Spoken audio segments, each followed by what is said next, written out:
Donc, petite mise au point, je vous ai dit que je vous ferai des vidéos sur l'actualité cybersec. Bah, là, on est en plein dedans. On a quoi?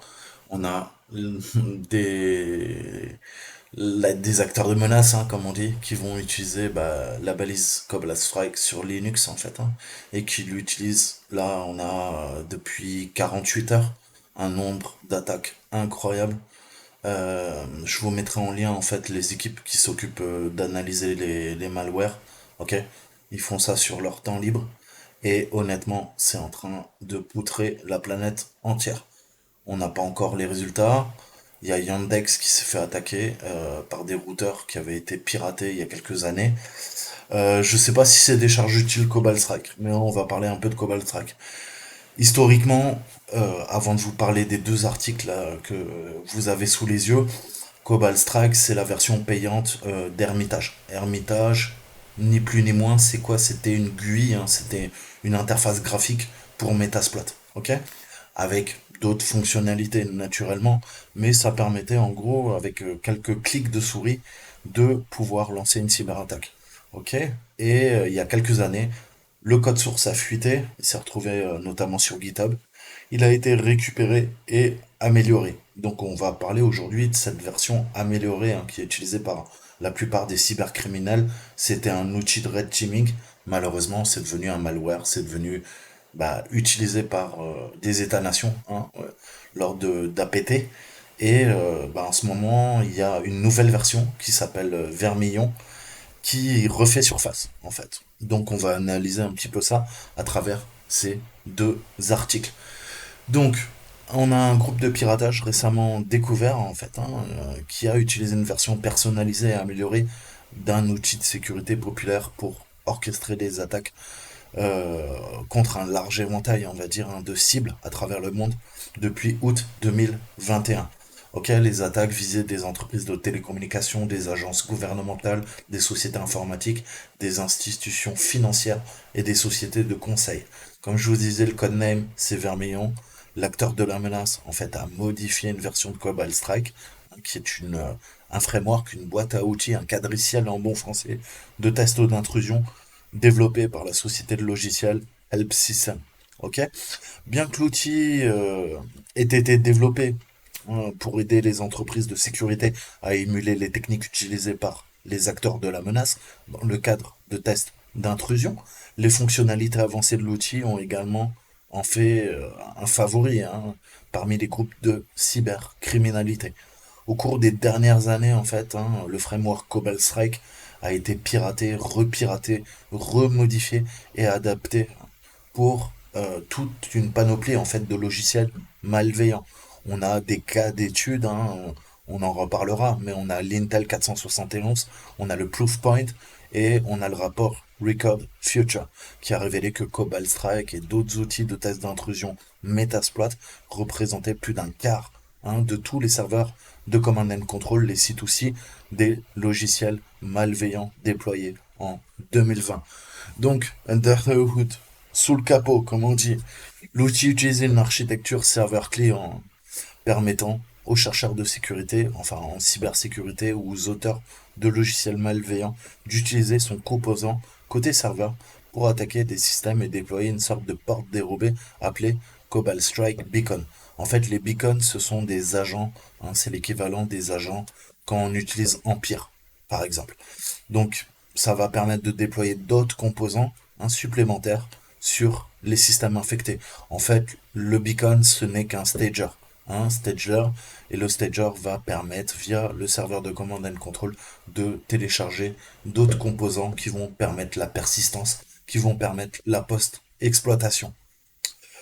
Donc cette porte dérobée, elle est maintenant disponible. Hein, enfin, à la base, elle était disponible que pour les systèmes Windows, hein, puisque c'est vrai que la surface d'attaque était très intéressante en termes de poste client, mais on voit qu'avec le temps, enfin ça a toujours été en fait, hein, si vous voulez vous attaquer à des serveurs, très souvent ça sera du GNU Linux, ça sera de l'Unix, ok? Et c'est vrai que au fil du temps, c'était quand même détecté. Le problème, c'est que là, c'est une version revamp, hein, donc qui a été modifiée, et visiblement, d'après les derniers scans, donc si on se base sur Cloudflare, si on se base sur les rapports d'hybride analysis ou de virus total, eh ben, le problème, c'est que ces beacons, hein, ces sortes de sondes, en fait, eh ben, sont quasiment indétectables. Ok? Donc, il va falloir tout recommencer au niveau du travail d'enquête, au niveau de la threat intel, tout ça, pour essayer de détecter à nouveau ce type de menace. Donc, comme je vous disais, ça a été porté sur Linux, ok? Et ils ont également le groupe, alors on ne sait pas qui c'est qui a fait ça, hein, mais on a un laboratoire qui s'appelle Intesa qui a travaillé là-dessus, hein, qui a fait tout un rapport que je vous lirai par la suite. Et visiblement, le groupe a développé cette version qui s'appelle cette fois-ci Vermilion Strike. Ok? C'est une version Linux, hein, et qui est unique en son genre puisqu'elle comporte aussi le Beacon Cobalt Strike. Ok? Donc, il y a eu une modification, toute une refonte du code, visiblement, pour que ça ne soit pas détecté par les principaux antivirus, hein. Et c'est une découverte importante, puisque la sophistication de cette menace, son intention de mener des activités d'espionnage et le fait que le code n'ait jamais été vu auparavant dans d'autres attaques, ainsi que le fait qu'il cible des entités spécifiques dans la nature, into the wild, comme on dit, amèneront à croire que cette menace a été développée par un acteur de menace qualifié. Qu'est-ce qu'on sous-entend là? C'est un acteur étatique, ok? Soit des services de renseignement, soit des cybercriminels qui travaillent pour les services de renseignement. En tout cas, qui travaillent pour un État, ok? Alors, on ne citera pas de pays, mais si vous vous intéressez un peu à la cybersécurité, vous voyez très bien quel type de pays aurait pu utiliser cet outil, ok? Mais sans preuve, on va accuser personne. Ok? Mais on peut voir un peu l'historicité. Ok? On a l'APT-32, en fait, hein, qui est un groupe de cyberespionnage vietnamien qui travaille conjointement avec l'APT-10, hein, qui étaient deux informaticiens qui travaillaient pour l'armée populaire de Chine, hein, ni plus ni moins. Et il y a une société de sécurité américaine qui s'appelle SecureWork qui a découvert tout ça et qui a vu en effet qu'il y avait une version qui avait été créée, déployée, une version modifiée de la fameuse porte dérobée Cobalt Strike Beacon qu'on a vu un peu plus tôt cet été. Je vous parlais d'août 2021. Ok? Donc, en analysant et en voyant un petit peu les outils, hein, visiblement, il y a deux modifications vraiment différentes, distinctes, en fonction des acteurs, hein, et donc les menaces sont légèrement différentes. Grosso modo, ils ont réécrit le même framework, mais après, il y a eu de la customisation, hein, ils ont modifié les charges utiles, visiblement, hein, pour que, naturellement, au niveau du fingerprinting, quand il y a une analyse heuristique, statique ou dynamique, eh ben, on remonte pas tout de suite, hein, aux mêmes outils, ok? Puisque après on pourrait corréler les informations et en fonction des groupes qui font des APT, s'ils utilisent les mêmes outils, on peut tout de suite dire que bah oui, tel pays travaille avec tel pays conjointement pour mener des cyberattaques d'ampleur. Ok? Donc c'est vraiment important, c'est vraiment la petite info croustillante, hein, mais ça va en faire pleurer certains, je pense. Et visiblement, on a de plus en plus d'attaques, hein, qui sont en train d'être menées. Hier, on en a répertorié 3 ou 4, ok, sur des grosses infrastructures, notamment en Europe. Et je rentrerai pas dans les détails, mais voilà, ces découvertes, ça signe en fait l'émergence d'une nouvelle tendance où les acteurs de la menace apporteront de légères modifications au code de Cobalt Strike afin, encore une fois, de faire de l'offuscation, d'éviter la détection. Et en effet, c'est amélioré, hein, depuis quelques années. C'est vrai que ce soit les fabricants d'antivirus ou les services de cloud, hein, eh ben, c'est vrai qu'il y a une mise en place, il y a une veille qui est mise en place, une veille proactive, et ça s'améliore. On a les règles Yara, on a plein de choses qui nous permettent de détecter en effet des logiciels malveillants. Mais comme je vous ai toujours dit en cybersécurité, eh ben, c'est l'attaquant qui a l'avantage. Ok? La meilleure défense, c'est l'attaque. Donc voilà, on va passer au deuxième article. On va voir un petit peu. Donc ça, c'est un article de The Record. Allez voir leur site, c'est plutôt sympa. Et maintenant, on va voir un peu le rapport d'Inether, hein, Intezar, pardon, sur Linux et la version de Windows de Cobalt Strike. Donc ça date du 13 septembre, ok? Et, euh, et voilà, on va voir un petit peu tout ça en détail.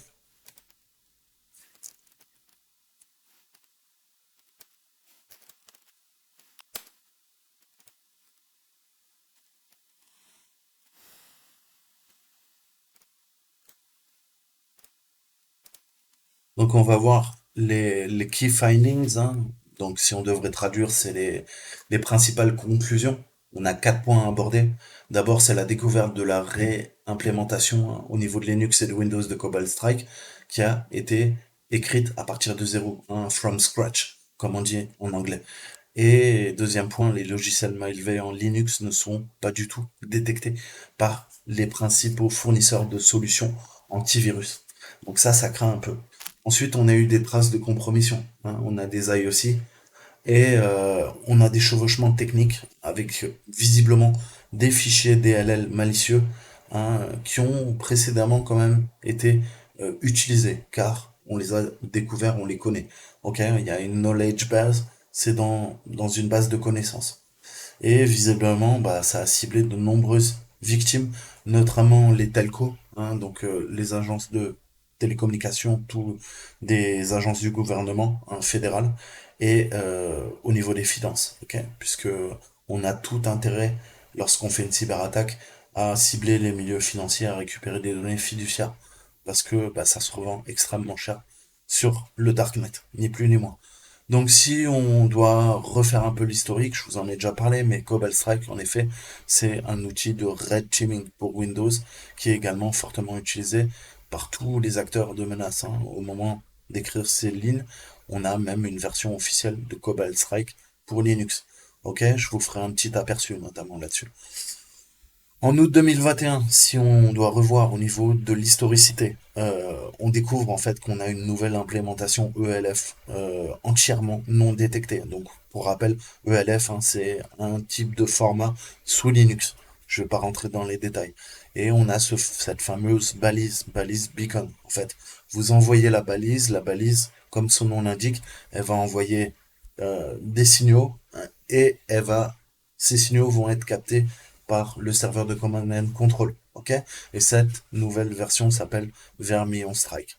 Donc, il y a visiblement des mécanismes qui permettent de la furtivité, de l'offuscation, et qui utilisent le protocole C2, hein, Command and Control, de Cobalt Strike lors de la communication avec le serveur C2, et dispose de fonctionnalités d'accès à distance, telles que le téléchargement de fichiers, l'exécution de commandes shell et l'écriture dans de nouveaux fichiers ou dans certains fichiers.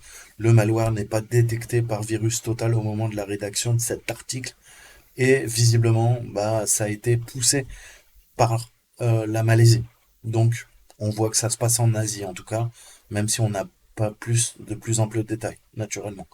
Si on se base sur la télémétrie avec la collaboration des partenaires de McAfee, eh ben, on voit que cette menace Linux est active dans la nature, hein, donc in the wild, depuis août, hein, je vous disais, et cible les entreprises de télécommunications, agences gouvernementales, les sociétés informatiques, les institutions financières, les sociétés de consulting, de conseil à travers le monde, en fait, hein. Le ciblage a été limité dans sa portée, ce qui suggère que le malware est utilisé dans des attaques spécifiques plutôt que dans la propagation de masse. Donc, on voit c'est très ciblé, ok? Et généralement, quand une cyberattaque est extrêmement ciblée, on peut estimer que l'acteur est à une haute technicité, ok?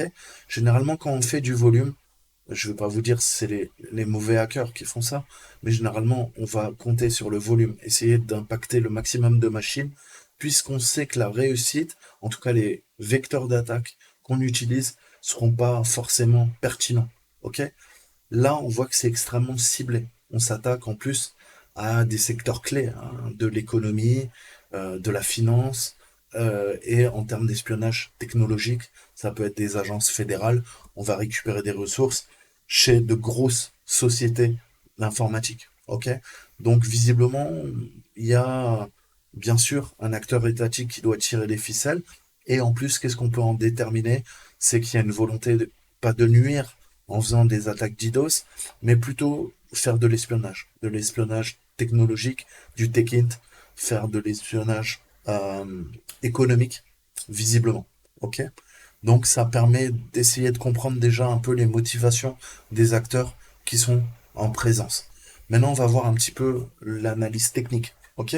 Au niveau du fichier, hein, le fameux fichier ELF, on voit que c'est du X11 GTK. Donc, pour les gens qui sont sous Linux, je pense que ça vous parlera tout de suite. Mais qu'est-ce que c'est? Eh ben, en fait, le fichier de partage de chaîne, hein, avec les exemples Cobalt Strike qu'on a utilisé et qu'on utilise constamment en blue teaming via des règles Yara, en fait, eh ben, ils sont directement détectés, en fait. Hein. Cobalt Strike, ça fait un moment qu'il est utilisé. On sait que l'outil est passé chez les méchants et qu'ils l'utilisent pour faire des cyberattaques. Donc jusqu'à présent, on n'était pas trop inquiet. On avait même des outils pour attaquer les beacons détectés. Et là, dernièrement, depuis mars, je peux vous dire que les White Hats s'amusaient à détecter les beacons des Black Hats et à pirater leurs machines. Ok, il y avait une contre-offensive. Comme on a vu que les méchants se servaient de Cobalt Strike, les gentils se sont dit bah on va leur niquer la gueule, on va baiser leur balise. Et en fait la balise, ça permet ensuite de remonter via des noms de domaine, via plusieurs techniques. Je vais pas en parler là parce que ça serait trop complexe et trop long, mais on peut remonter hein, au serveur de Command and Control. Ok. Et après on a plusieurs types en fait hein, pour désactiver le botnet en fait. Hein. En gros, c'est ni plus ni moins qu'un botnet. On va faire une attaque par singling all, hein, sinkhole, et grosso modo, comment vous dire, si jamais vous contrôlez les noms de domaine, vous coupez la communication hein, via une attaque sinkhole entre le serveur de command and control et les agents, les beacons, appelez-les comme vous voulez, le botnet, ok. Donc ça, il faut bien comprendre en fait. On passe par Internet. Les attaques se sont même perfectionnées puisqu'on peut utiliser les réseaux sociaux, Twitter, pour contrôler des botnets. Ok? Mais c'est pas propre à Twitter. Vous pouvez utiliser Facebook, vous pouvez utiliser. En fait, tout peut servir de relais pour à la fois exfiltrer des informations quand on fait du renseignement opérationnel, si on fait du renseignement technique, si on essaye de faire de l'espionnage, hein, espionnage technique, économique, et tout est moyen en fait hein, pour pouvoir exfiltrer ces données. Et vous savez que vous allez générer du bruit en termes s'il y a des défenseurs, ils vont voir que vous faites des actions hein, et donc il va falloir noyer ce bruit dans d'autres bruits.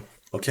C'est pour ça que l'exfiltration de données, la post-exploitation, c'est le plus complexe et généralement on va utiliser des protocoles qui vont nous permettre de contourner à la fois les systèmes de défense, à la fois des proxys qui pourraient être mis en place, des routeurs, etc., etc. On va passer par des canaux de communication qui sont chiffrés.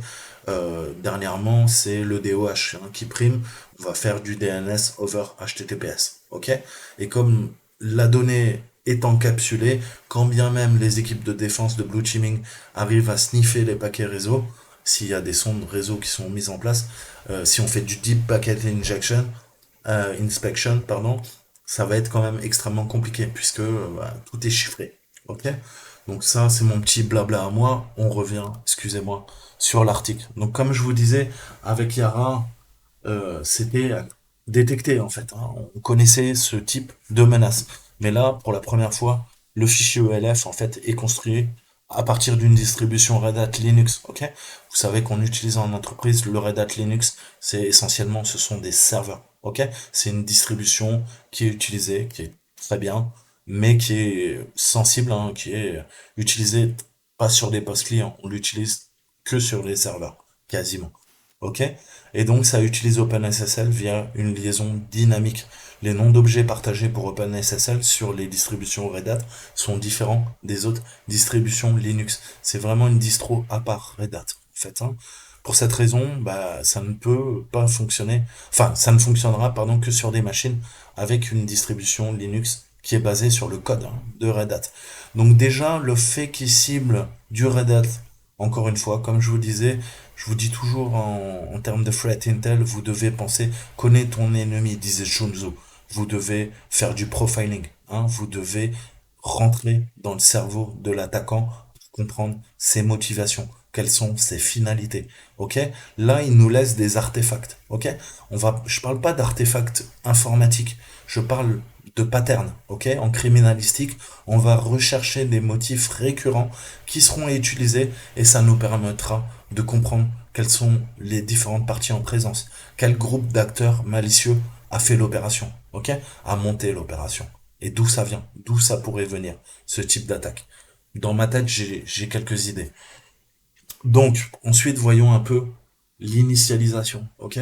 Là, on voit qu'il y a du XOR qui a été utilisé, et si on se concentre sur l'exemple que vous avez sous les yeux, on va en fait, il y a un exemple en fait qui va s'exécuter en arrière-plan via un daemon. Un daemon, c'est l'équivalent d'un service. Vous le savez sous Linux. Donc c'est un service hein, qui est résident et qui va effectuer des actions qui tournent en mémoire. Ça va décrypter hein, en utilisant donc du XOR, une clé XOR en hexadécimal, hein, 0x69. Et comme vous le voyez sur cet écran, cette valeur commune sera utilisée en fait par la configuration chiffrée de Cobalt en fait. Le format de configuration de Vermilion Strike est le même que celui de Cobalt Strike.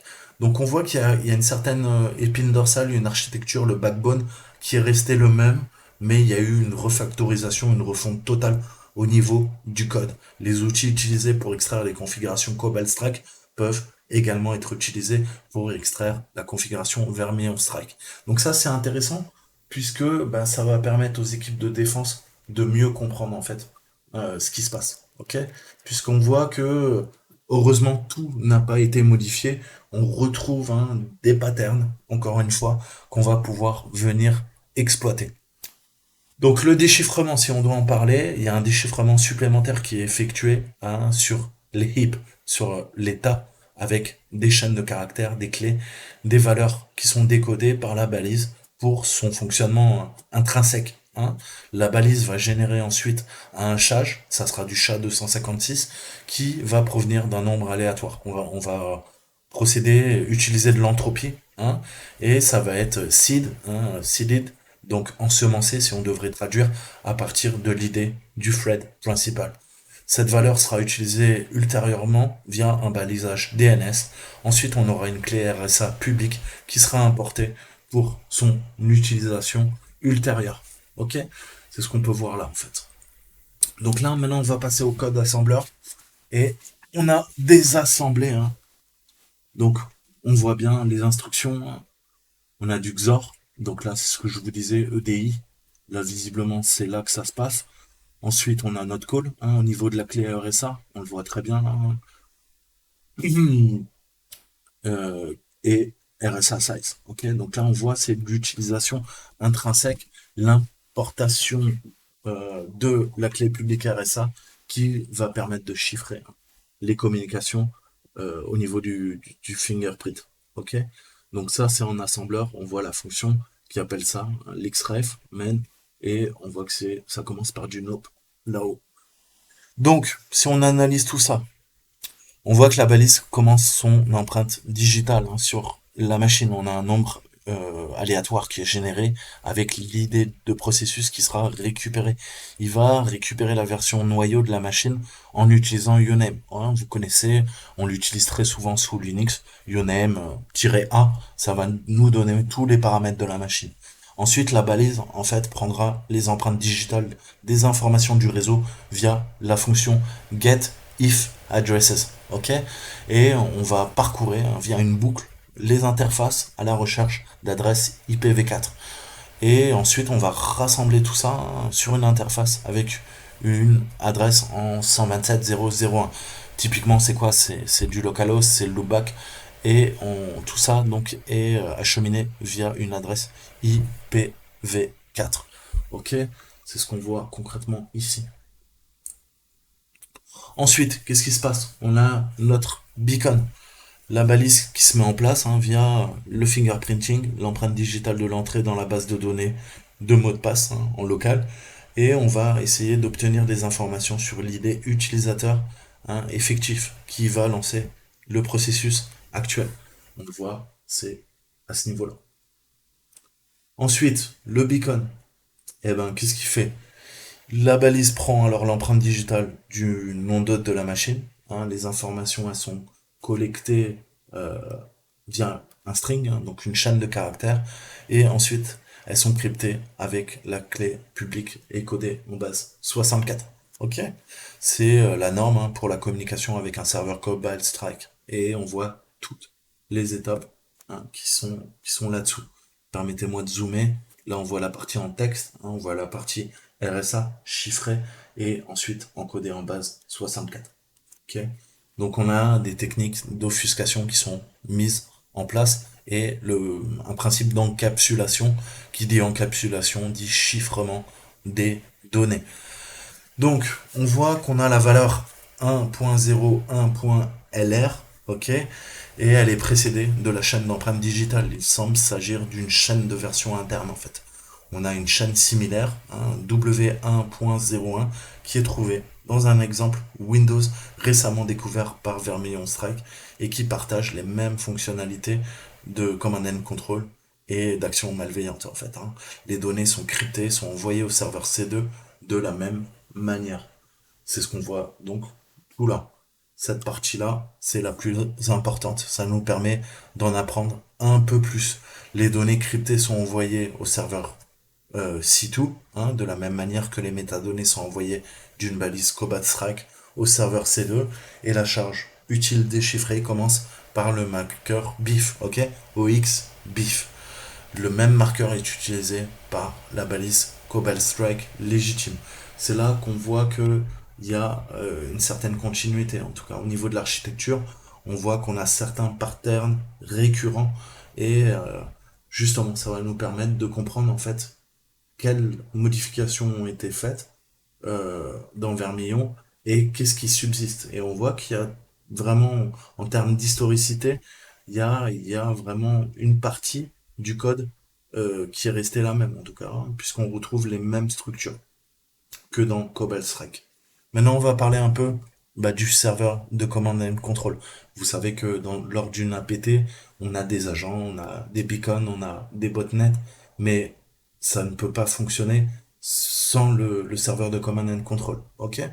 Donc typiquement, le command and control dans l'armée, ça va permettre de dispatcher les ordres au niveau des corps d'armée, que vous soyez dans la marine, dans l'air, avec nos forces aériennes, dans l'espace maintenant, sur la terre, sous la mer, bref, le command and control va permettre sur un théâtre d'opération d'acheminer en temps réel les informations, communiquer les ordres de bataille.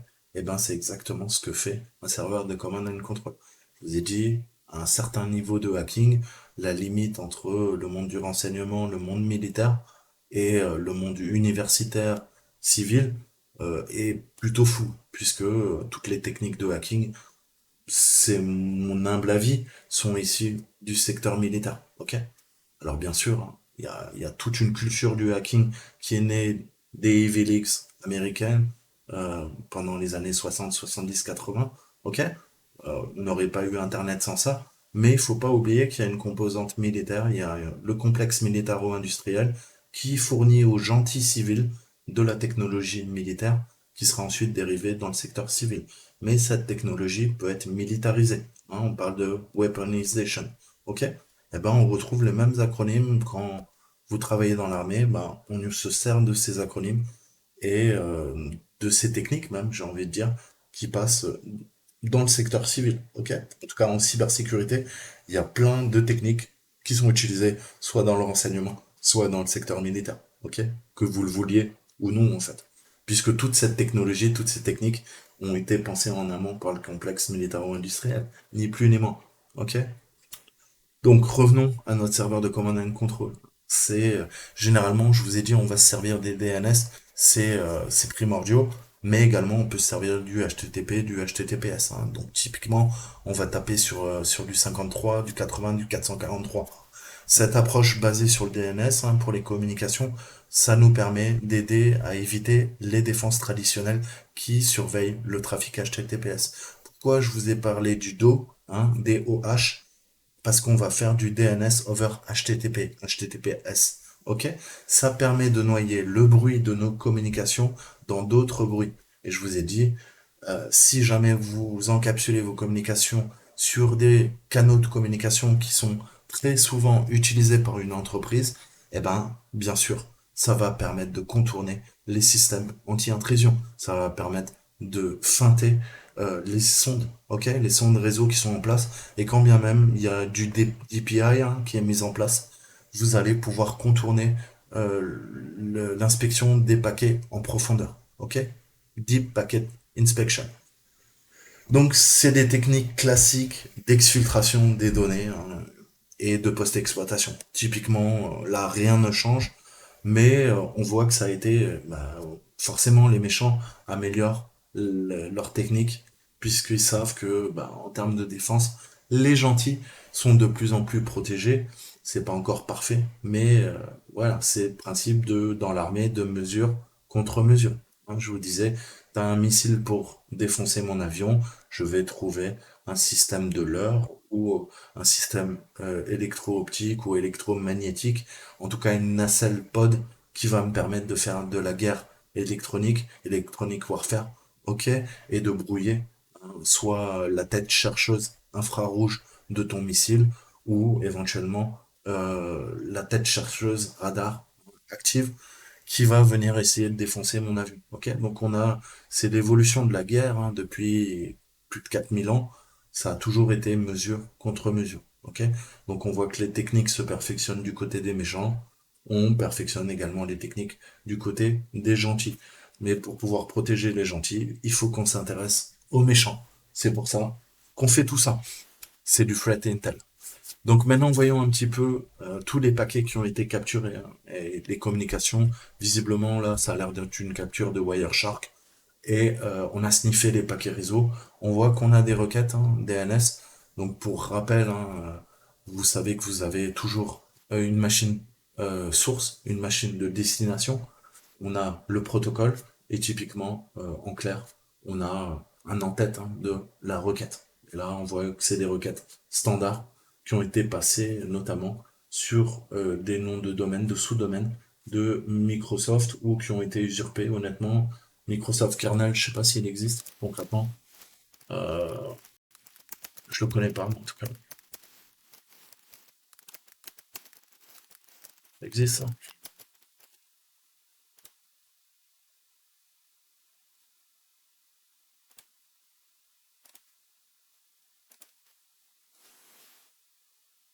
Ouais. Si on met update,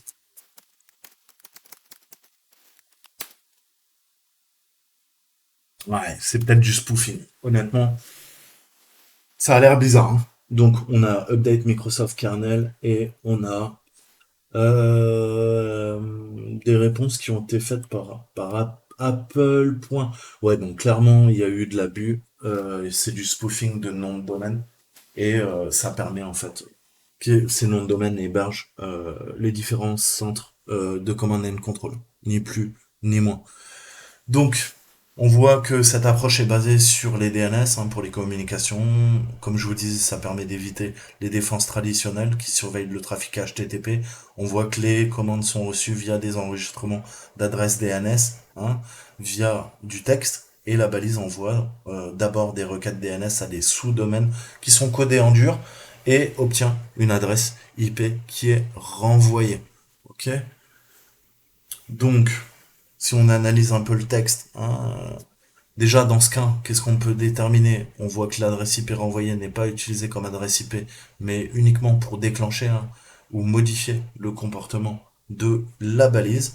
Et une fois que la balise reçoit le signal pour télécharger une tâche, elle effectuera une requête DNS TXT via un fichier texte sur les serveurs de nom de domaine, comme je vous montrais en bleu via la capture Wireshark. Donc ensuite, la requête de TXT, c'est une structure codée en base 64 chiffrée en AES contenant les informations sur les tâches à venir en fait. Hein. Un exemple de tâche renvoyée est illustré dessous. Donc on voit que c'est offusqué hein, le code et grosso modo, c'est une requête DNS TXT qui va effectuer une tâche, ni plus ni moins. Et si on voit un vulnère, hein, ça c'est du base 64. Donc, si on déchiffre la tâche ci-dessus, on voit que la commande est déchiffrée, on voit que les tâches de la balise peuvent s'effectuer selon les suivantes. On peut modifier le répertoire de travail, obtenir le répertoire de travail actuel, type PWD, ajouter et écrire dans un fichier, télécharger le fichier vers le C2, exfiltration des données, exécution de la commande via Popen, P-O-P-E-N, obtenir des partitions du disque et lister des fichiers avec list and sort type ls. Ok. Donc le malware, si on s'y intéresse, eh ben ce logiciel malveillant dispose de différents threads en fait pour exécuter les tâches. Pardon. Les tâches sont planifiées en tant que tâches via un sémaphore pour s'assurer qu'aucun nombre de tâches ne sont exécutées à la fois. Vermillon Strap dispose d'une troisième façon de communiquer avec le serveur C2 via des messages ping ICMP. Alors ça revient à la mode, mais en effet, on oublie très souvent que le trafic ICMP n'est pas bloqué, typiquement. En tout cas, il va pouvoir sortir vers l'extérieur au niveau du bastion, du pare-feu, et on peut tout à fait communiquer via l'ICMP. Donc ça revient furieusement à la mode, et c'est une très bonne technique pour être furtif. Donc le logiciel malveillant ajoute le PID actuel au décalage du header de l'entête. Là on voit c'est 0x4. Et ensuite on continue. Le logiciel, la charge utile pardon, est chiffrée et envoyée sous forme de données dans le paquet ICMP. La taille des données d'un paquet ICMP est limitée à 65 507 octets, mais le logiciel malveillant utilise une limite de taille de 64 000 octets pour le payload, pour la charge utile. Le code d'envoi et de traitement des messages ICMP existe dans le malware, mais le code d'activation via la configuration n'est pas présent. Donc ça aussi c'est intéressant en termes de méthodologie. Cela signifie qu'il a la capacité mais ne peut pas être configuré pour être utilisé, pour l'utiliser. Cela suggère qu'il pourrait s'agir d'une nouvelle fonctionnalité qui n'a pas encore été entièrement développée, qui est en bêta testing, ou peut-être une version alpha. Donc maintenant, voyons tous les liens au niveau de Windows, ok, voir un petit peu la structure de l'ELF et la structure des DLL. Pour rappel, les DLL sont des librairies dynamiques qui sont chargées par Windows. Alors, lors de l'examen du fichier Linux, on a découvert des exemples Windows en fait. Typiquement, si on regarde ce H qui commence par 3 et finit par FC, on voit que c'est un exemple d'un exe en 32 bits qui partage une adresse de command and control en 162.163.100 et on voit que c'est le stager initial en fait qui va venir par la suite récupérer une DLL à partir du command and control via un protocole HTTP et l'exécuter en résident en mémoire. Ok. Ensuite, on a une DLL. La DLL, on voit le H commençant par 71, finit par 92, et ça a été repéré pour la première fois par Silas Cutler, et qui est un chercheur en cybersécurité, je vais y arriver, pour la première fois en 2019. Et c'est l'équivalent de Windows DLL du fichier ELF en fait. La fonctionnalité est presque exactement la même, à l'exception de l'environnement Windows. Une comparaison côte à côte de la fonction de décodage de configuration pour les balises ELF et DLL est illustrée. Vous l'avez sous les yeux. Donc on voit que la structure initiale est presque pareille, mais après ce qui diffère, on voit que c'est plus du tout la même composition. De toute façon, vous savez que le principe de chargement au niveau des librairies est totalement différent sous Linux qu'il l'est sous Windows, ok? Mais on peut trouver des analogies quand même. Il y a un principe qui reste le même, ok? On va charger dynamiquement des DLL qui vont être appelés par les programmes, ok? Elles seront chargées en mémoire. Et tout le principe, c'est justement de rendre la DLL malicieuse, pouvoir la charger en mémoire, et à partir de là, on pourra faire notre cyberattaque. Donc si on analyse la DLL, elle a les mêmes domaines que le ELF pour le C2 et qu'un domaine configuré a été ajouté, un domaine supplémentaire. notamment amazon.hksupd.com. Ensuite, si on regarde un petit peu notre stager, là on a notre stager, grosso modo la DLL, et ensuite le stager.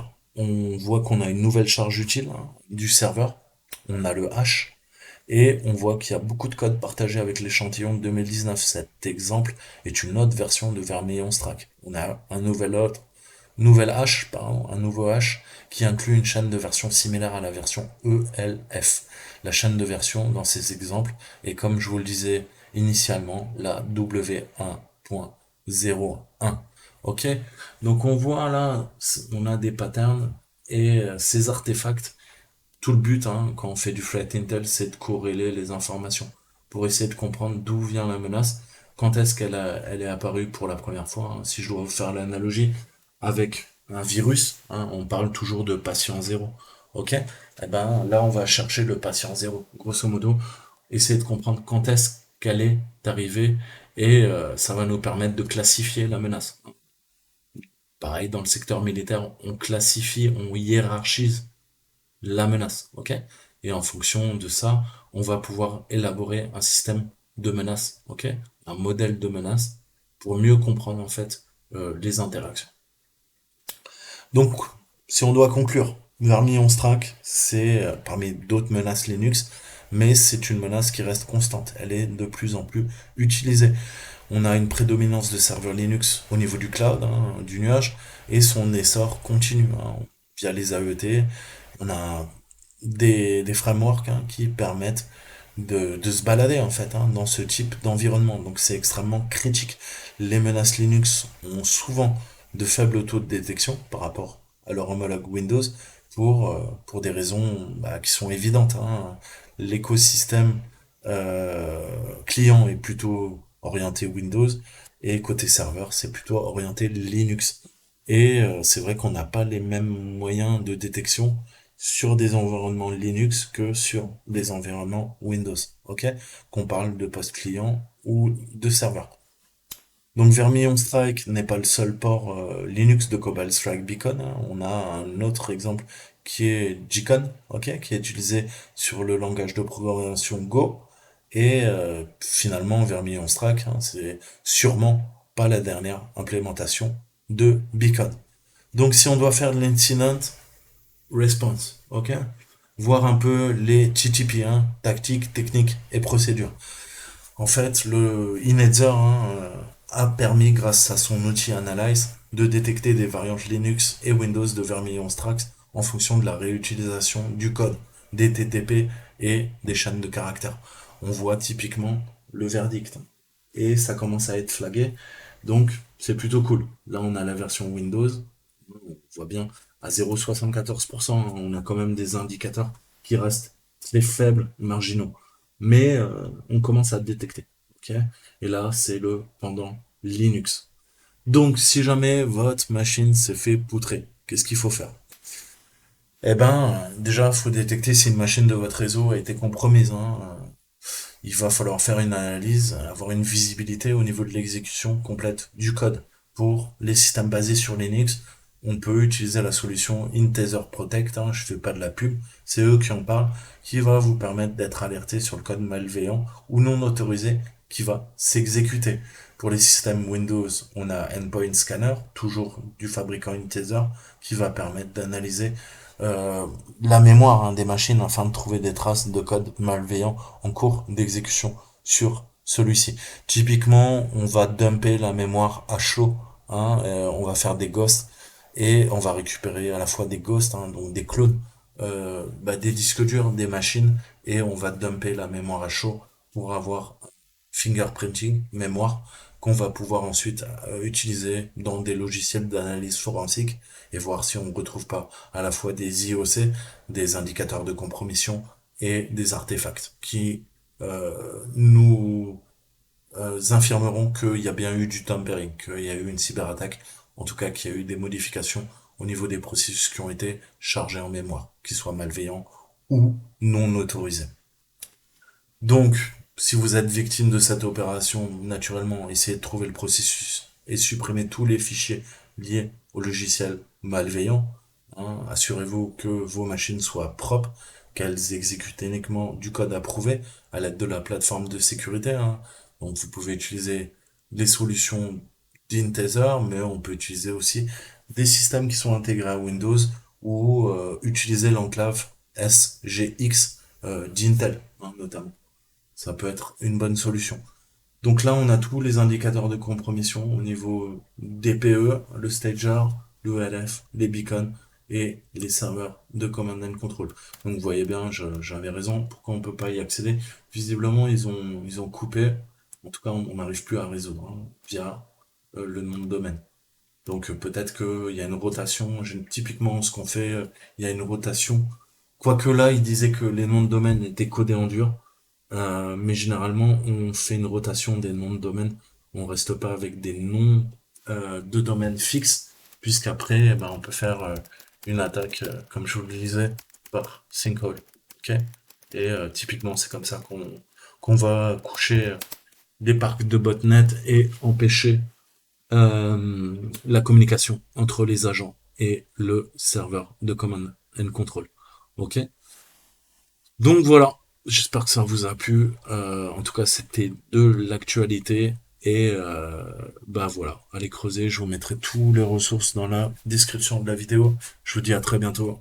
Ciao ciao.